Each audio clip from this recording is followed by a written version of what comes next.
You killed him. No. I am your...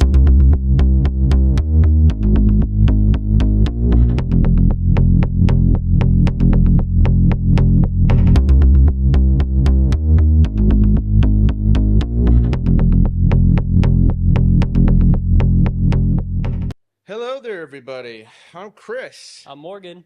I'm X. I'm Z. And welcome back to X versus Z. And this week we're doing Empire Strikes Back. It's our fifth entry in the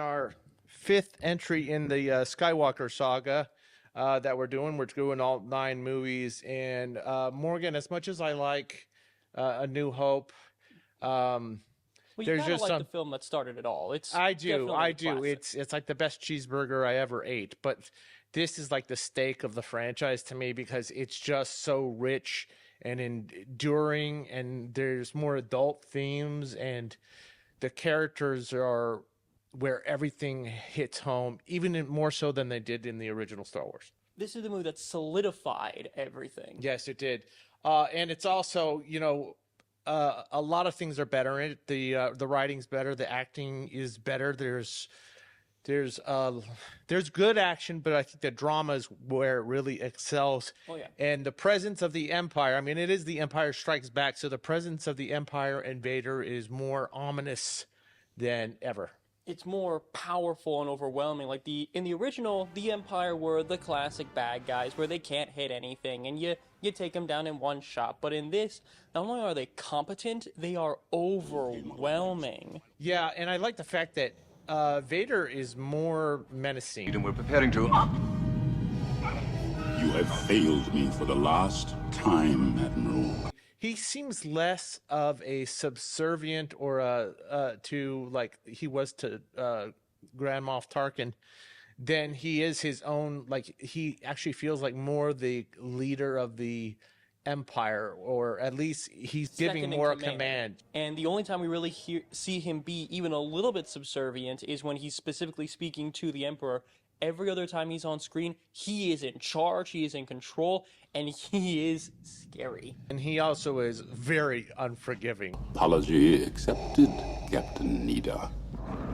As much as this is obviously Luke's movie because he's the soul, I really love the stuff they do with Han and Leia. The love story, it's built up so well. They planted the seeds in the first one, but it's built up so well. And I really feel like the first maybe third of the movie or first act of the movie belongs to Han and Leia.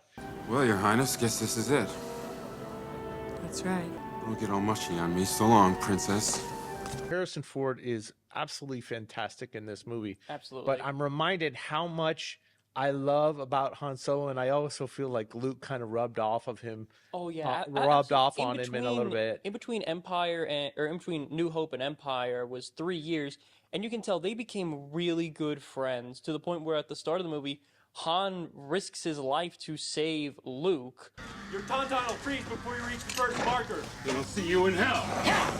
And not because, well, I don't really got a choice. There's a big reward in it for him. It's because this is my friend. I'm going out to find him. Of course he has no other option. He's a great friend, but he's also incredibly charming, and he's kind of smarmy, and you wonder when the other shoe is going to drop with Han and Leia. He's on his way to pay back Jabba. I mean, the fact that he still hasn't paid back Jabba, and it's been 3 years plus since he was supposed to. He's got to get the hell out of there. I don't know why Leia doesn't see that. Well, what about you, Nid? I know. I don't know what you're talking about. Probably don't. Okay, well, there's two things that Well, she definitely doesn't want him to leave, but she won't come out and say that. There's two things that kind of bother me. One, why were they acting like Han wasn't going to come back? He could easily come back. Just say, hey, we'll have someone meet you at this place and lead you to where we end up. Well, I'll tell you why, because there's no guarantee that he would come back. I mean, remember, the Empire is always on the lookout. He's already pissed off the guy he owes money to, because who knows? I mean, remember, we do get introduced to Boba Fett in this movie. Correct. And I just remembered something else. He's also the dude who knocked Vader out of the trench run fight, so that kind of puts a target on his head. Oh yeah, Han, I totally forgot about that. You're all clear, kid. But oh, I had a brain fart. But with Han, I really think he wants Leia to make the first move. Yes. He's egging her on. The entire time. Afraid I was gonna leave without giving you a goodbye kiss? I just assumed it's a Wookiee. I can arrange that. And by the way, real quick about Leia, about Carrie Fisher, she's wonderful in this, but I really appreciate the fact that she stayed around on the base of Hoth during the until big attack. before all the That's transports a good was leader away. right there. That's a great leader, and I'm glad. Obviously, Han's got to get her out of there.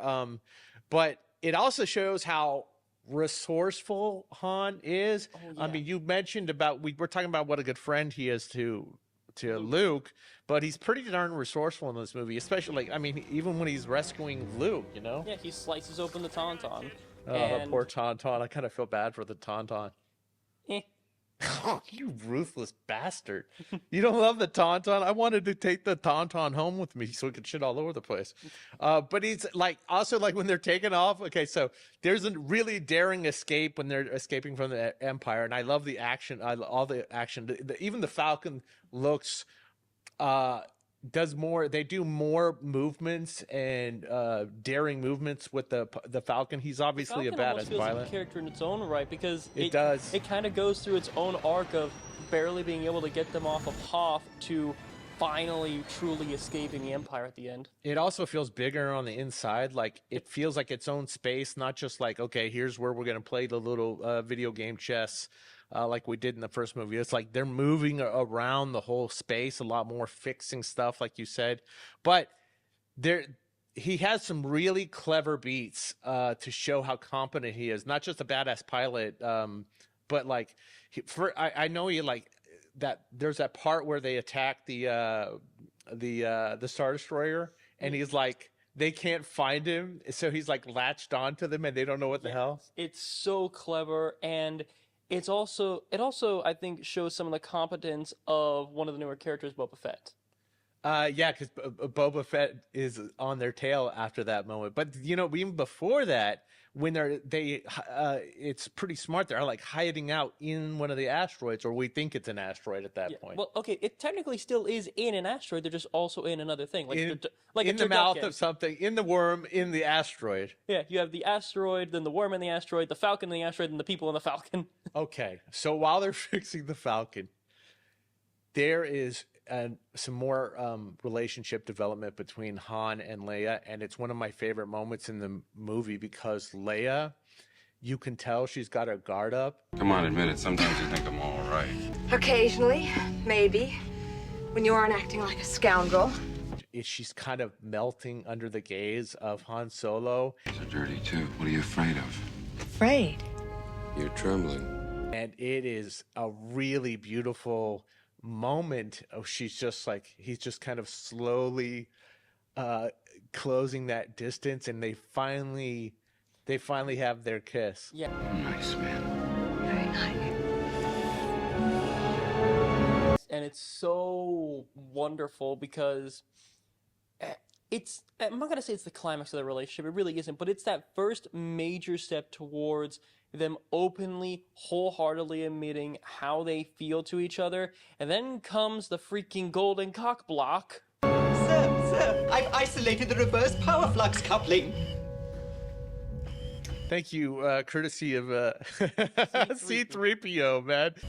Thank you. Thank you very much. That's a very, very funny moment. There's a lot of wonderful humor in this, and one of the funniest parts is when we're in Hoth and they've rescued Luke, and he's like chilling out in the hospital after he's been in the bacta tank or whatever. Yeah. And by the way, it's the only time in the movie that all the principal characters, even R2, although you can't really see him in it too much, are on screen together. And we have to and he's like, there's that great line where he's like telling everybody, yeah, she confessed her true feelings for me, and she says, I don't know where you get your delusions, laser brain. Where you get your delusions, laser brain. Laugh it up, fuzzball. It makes them all feel like they're good, yeah, solid friends. they're all friends, and they've all been together, and that chemistry, that pop is wonderful. But we got to talk about the elephant in the room. You and I had an interesting conversation about this.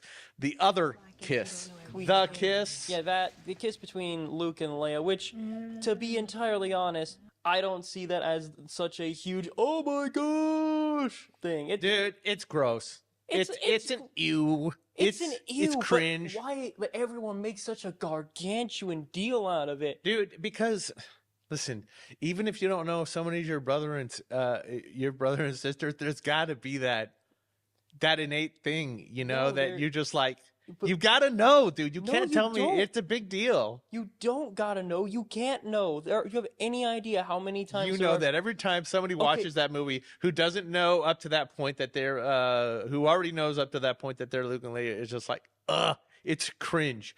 But just okay, let's put that aside for a second. I love that we get some real nice heroic moments with Luke when the Empire is attacking with those awesome AT-ATs. We really get to see how he's grown from that farm kid to a fully competent. He's not yet a fully competent Jedi. He's a leader. Yeah, he's a fully competent leader. That armor's too strong for blasters. Use your harpoons and tow cables. He's resourceful too. I mean, it was his idea to use the cables to wrap up the Imperial Walker's legs, and he takes out one by himself entirely. Not even in a speeder, just using his lightsaber, a grappling hook, and a bomb. And I just want to talk about those AT-ATs for a second. So much of Star Wars is built on the creatures, the designs, the new spaces. We're introduced to three different new planets. 3 new planets on this, and a lot of that space is built out in the artistry of it from the matte painting guys. There's particularly like what's his face? Ralph McQuarrie did some great work on it. Harrison Ellenshaw and Michael Pangraziano, they were responsible for like all the establishing shots of like the Hoth. They made the Hoth rebel base a little bit feel bigger, and like the establishing shots of Cloud City. And I mean, I love the stuff with Cloud City. It's just looks so beautiful. So pretty. It's so beautiful. But the AT-AT Imperial Walkers, I love that stuff, and even the Tauntaun stuff, because it's a lot of First Division that went behind it. There was an artist back in the day that did some work for U.S. Steel. He was like a future visualist. His name was Sid Mead. And if you look at the original drawings by Sid Mead, you can see the inspiration Joe Johnston had for coming up with the Imperial Walkers. Now, the Imperial Walkers are not what I would think are necessarily practical vehicles, but they made an awesome toy. Not only are they practical, they are terrifying, because not only are they incredibly powerful in their own right, super heavily armored, but they're troop transports as well. And the reason why they're practical is because on places like Hoth, on places like Kashyyyk, there's a lot of uneven terrain and a lot of tight spaces. So you need something that can move through those spaces with some measure of control, and you can't exactly fly a spaceship through the force of Kashyyyk. But the inherent design flaw that you could take it out with a speeder and a cable. Well, remember, that was Luke's idea. No one had tried that before. Which kind of makes me wonder why not. But aside from that great heroic moment and all that cool design stuff, the most interesting stuff with Luke is his development as a Jedi. Now, you mentioned earlier the gap between New Hope and Empire was 3 years. Yep. Now, in that 3 years, we assume he's been training as a Jedi. I don't know how, but he's self-taught. But in that moment, after he's been taken to the Wampa cave, attacked by the Wampa, and taken to that cave, you can see him physically, out of instinct trying to reach out. But I love the fact that he quiets his mind and uses to force to reach out. He has the presence of mind to know that traditional way of trying to get him out of the situation is not going to work. It's a bit of growth from A New Hope, that because we saw how during the trench run he needed someone to tell him, use the Force, turn off your targeting computer and use the Force.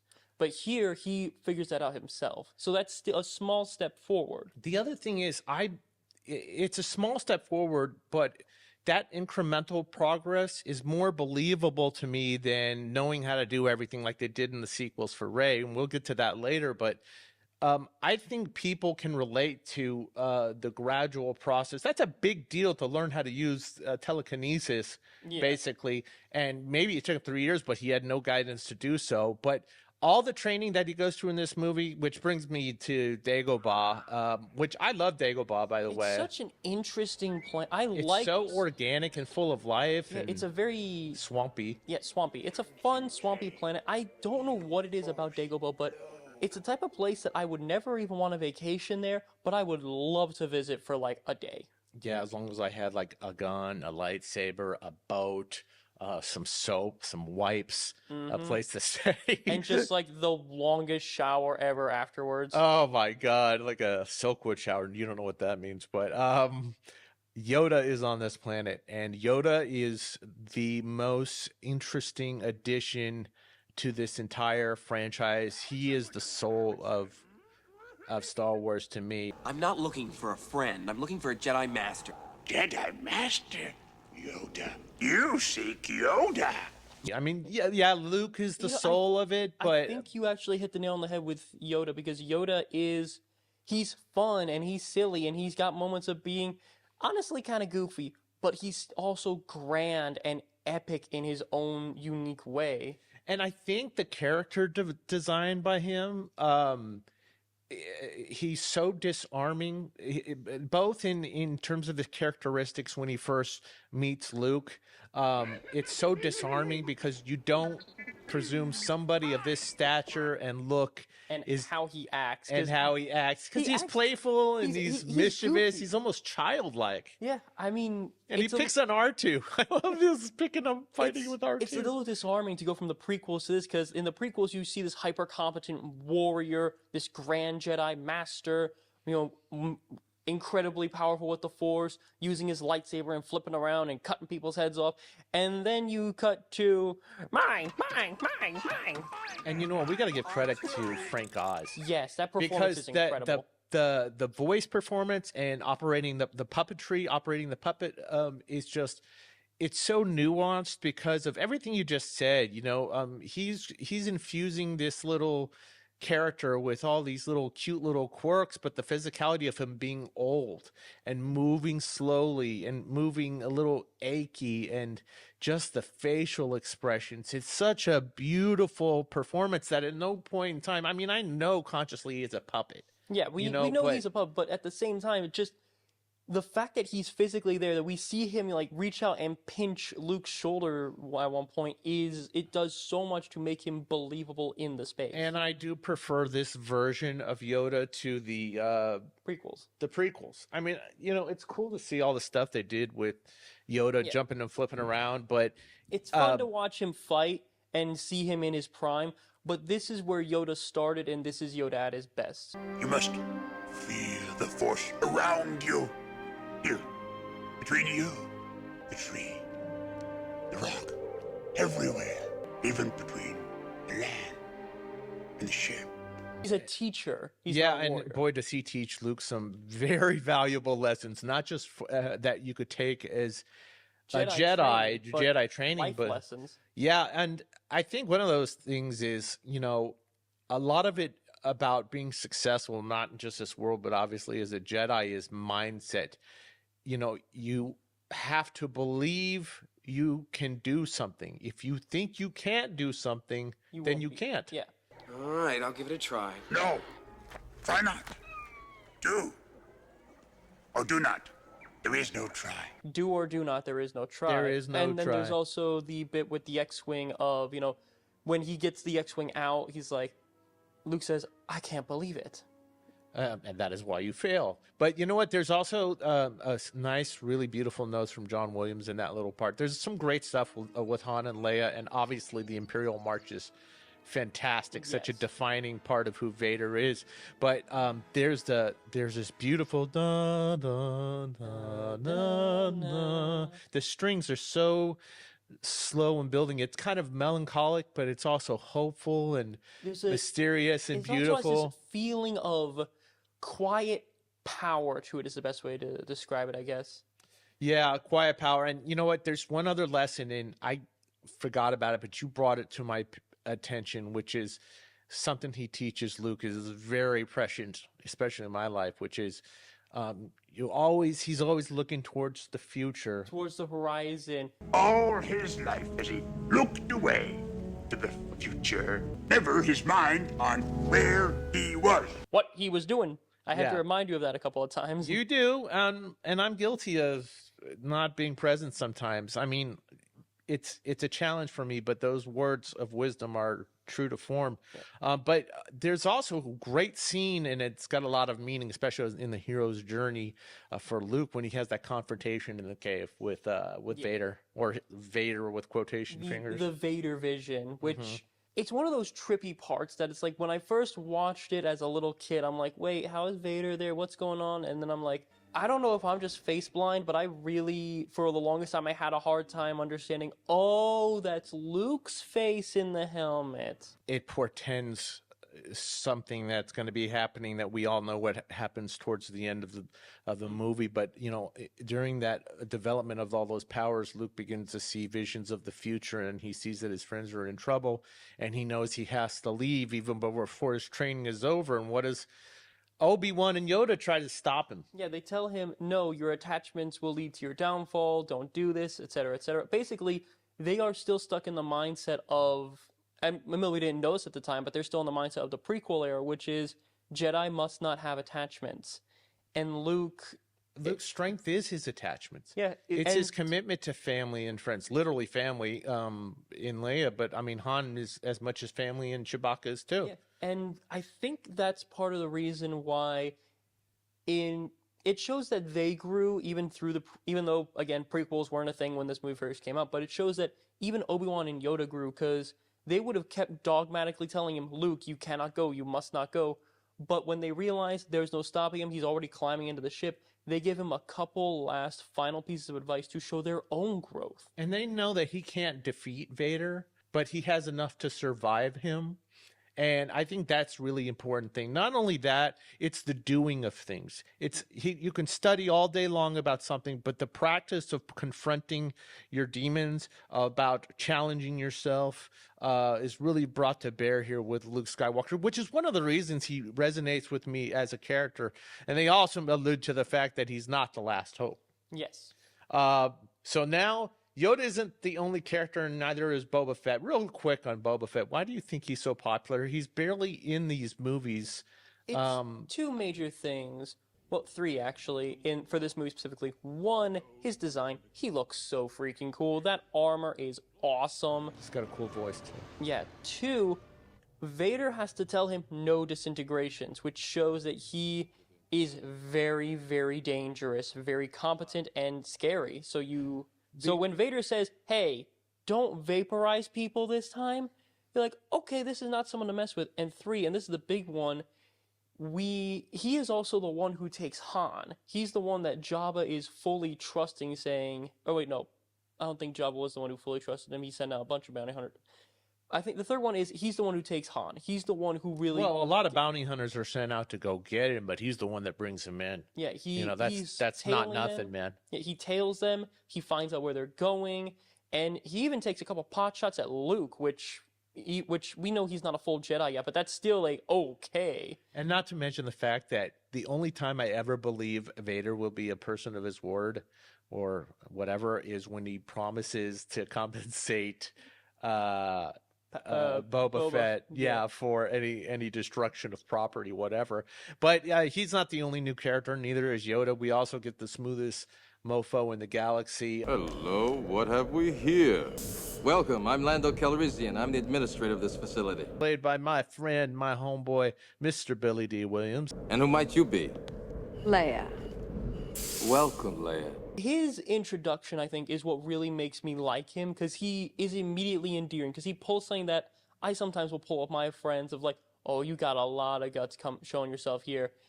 And it's like, what? You think he's gonna hit him, and then immediately pulls into a hug, and it's this grand, happy, like, how you doing? I love the suggestion of the history between them. And actually, just as a quick aside, I was one of the few people that didn't hate Solo, even though nobody can replicate Harrison Ford. I'll tell you this, Donald Glover does a hell of a job doing a version of Lando Calrissian, but I also think that he was naive to trust the Empire and Vader. You said they'd be left in the city under my supervision. I am altering the deal. Pray I don't alter it any further. I don't think it's naivete. It's a thing of you either trust the Empire, like, okay, he could have stood up to Vader and said, like, I'm not going to do what you want to do. Okay then, Mr. Calrissian, force choke. Yeet over the side of the edge. All right. Bye-bye. Fair enough. You're now in charge. You're going to do what I say. Right? I love all the new characters, but I also like that, in the first movie, we kind of short shrifted in our review of it, and when they made the movie of Chewbacca. Chewbacca has a greater presence in this movie in subtle ways. His interactions with Han, he rescues C-3PO from the incinerator. Yep. He fights off the stormtroopers, and he's got a that's a really great moment between him and Han when he goes, Hey! Listen to me! Chewie! The princess. You have to take care of her. You hear me? Huh? And also, there are times when you don't even need the subtitles to understand what Chewbacca is saying to people. Like, well, it's a genius that Han basically interprets everything. Yeah, but there's a moment. I'm skipping forward just a tiny bit here, but when they need to go back to Cloud City to rescue Luke, when Lando's like, wait, are you crazy? We barely got out of there. And Chewie just yells at him, and you don't even need subtitles to know he's just saying, you do not get a say in this. Yeah, and you know what? I'll tell you this. Everybody, because it's the darkest chapter, everybody gets put through the ringer on this one. Oh, yeah. Everybody Even the loses droids. something. Even the droids. I mean, look at poor C-3PO. Yeah. Dude, he gets He's so good on him for figuring out that the stormtroopers are there, but they totally dismantle the poor bastard. And poor little R2 gets rained on at Dagobah. He Can't gets get inside eaten by the a thing and gets thrown up. spit out by whatever the hell that was. Even on Cloud City, he's not even like safe because he gets like blasted away from the door because it's like a mean door. Yeah, but I'll tell you who pays the biggest price, Han Solo. Oh, yeah. And this moment, I just want to take a moment to talk about the big line that we all know besides the battle with the confession of Luke and Vader, which is Irvin Kershner is the director of this movie, and I think I remember George Lucas saying that he was one of his professors at USC. And the reason I think he wanted him to direct this is because he's such a good he's so good with actors, and he's so good with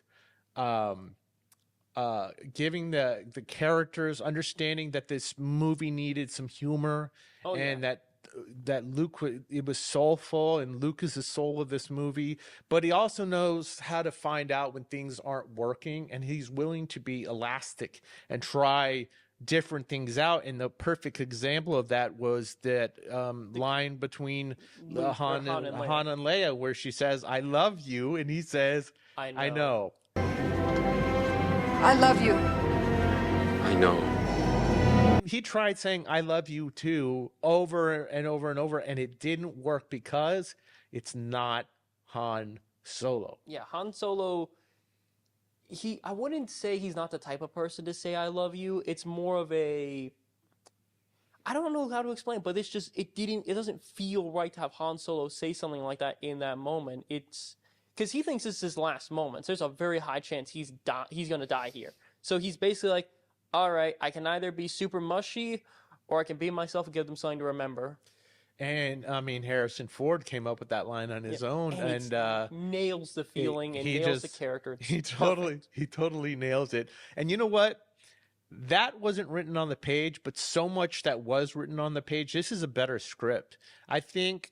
Listen, the performances are amazing, especially I want to say Mark Hamill. We'll get to him specifically in a second.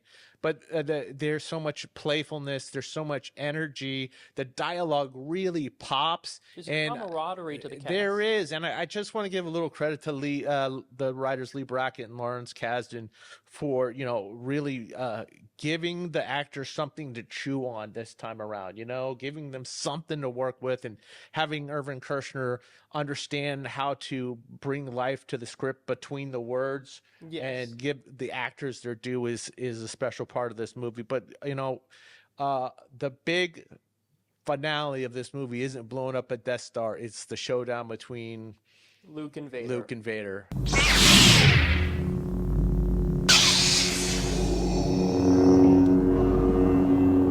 And it's incredible. Even though it's not acrobatic or choreographed in the same way, as the drama is incredible. I will say this. The leap from the lightsaber battle in A New Hope to the fight in Empire is such a massive leap. And I know it's because Alec Guinness was an older gentleman when this happened. But this is such a frantic, fun, daring lightsaber battle where there are still some spins, there's still a few, not necessarily realistic moments in it, but it's just so much better choreographed. There's so much more energy, and you can tell just through how they're moving what's really going on. Like it's deliberate too. Yeah, there's so much deliberate movements. At the start of it, Vader is only using one hand, and he's still dominating the fight. Yeah, and he totally overwhelms Luke. He even disarms him at one point. He disarms him at 2 points, but he disarms him at the beginning. And that's a good callback to the first scene in the movie where he's trying to reach for the lightsaber. He immediately able to do it. Those are subtle ways of showing how much and organic ways of showing how he's grown in the Force. Just in this one movie, it's believable. People believe that he's going to be defeated by Vader, but people don't really believe he has any chance. You just want to see if he can survive. Yep. And he does survive. But the thing that's really interesting about him survival, he loses his hand, is the most defining moment of the entire franchise, which is the famous confession of Vader. Obi-Wan never told you what happened to your father. He told me you killed him. No, I am your father. How Mark Hamill responds in that moment is...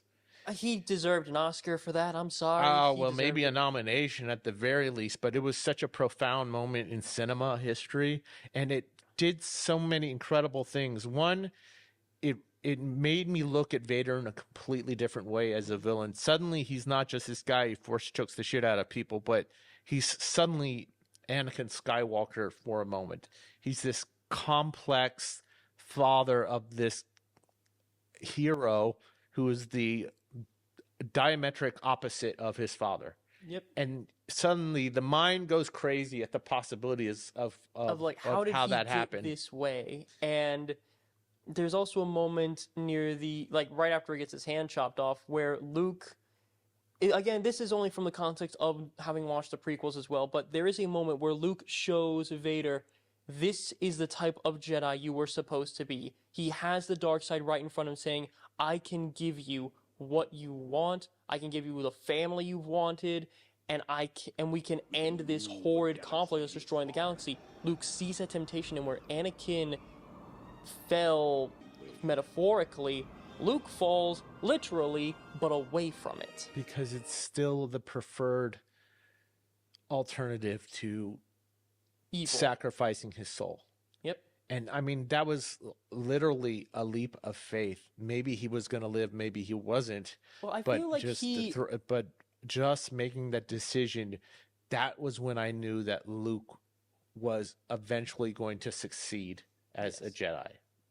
I mean, I'm pretty sure he uses the Force to guide himself into the chute, but he didn't know that chute was going to be there. It's just, no. You're right. It was a leap of faith. What do you think Vader was thinking in that moment? As soon as Luke dropped down, he probably was thinking, well, remembering all the overdramatic stuff leaping out of a speeder when I was a kid, he gets that from me. I think he also didn't think it was a possibility that Luke would say no. Whereas Vader fell to that temptation, he didn't think anyone could ever resist something like that. No, and I think that was planting the seeds in his mind right at that moment that maybe there was another outcome for Vader himself. Yep. Small as it might have been. That's a wonderful scene. It's so defining of this franchise and of pop culture. But Luke does have one more use of the Force, and when he reaches out to Leia, first he tries to reach out to Ben, but then reaching out to Leia, and that connection, seeing that Leia hears him, was so important for setting up Return of the Jedi. Yes, there are two things that I think we're going through. The reasons why I think he went for Leia is, firstly, he didn't know Han was taken, but he did see Leia. He did see Leia was being dragged away, and was like, okay, if I know she's there, and called to her. I wonder what it would have been like if he had called to Chewie. But Chewie does tell Lando to go to hell. We're going back for Luke, and they do go back for Luke. And this is a dark movie, but it does leave us with a sense of hope. Yes, there is, and that's something I like the most about this movie. Is so many movies would have ended with them barely escaping Cloud City, but this movie ends with Luke getting a new robotic hand, and them saying, "We are going to find Han." And he got a hand and he lost a hand. But they are saying, we're going to go find them. They've reunited with the rest of the rebels. They are ready to essentially keep going with this fight and save the galaxy from it. It's not all doom and gloom. It's not. They lost in big ways here, but they haven't lost everything. They haven't lost everything, and whatever they have lost, they're going to find, and they're going to regroup, and they come back in the next chapter, which is, admittedly, I'm going to say, as much as I love Empire Strikes Back, I mean, I love this movie. It is the best movie, too. I'm not going to say by a wide margin, but it is definitely the best movie of the entire series. But it's not my favorite. Mine neither. Yeah, I'm totally a Jedi guy, and we're going to talk about that in the next review. Guys, thank you so much for joining us for X vs. Z and our review of Empire Strikes Back. And until we see you again, may the Force be with you. Always. Later.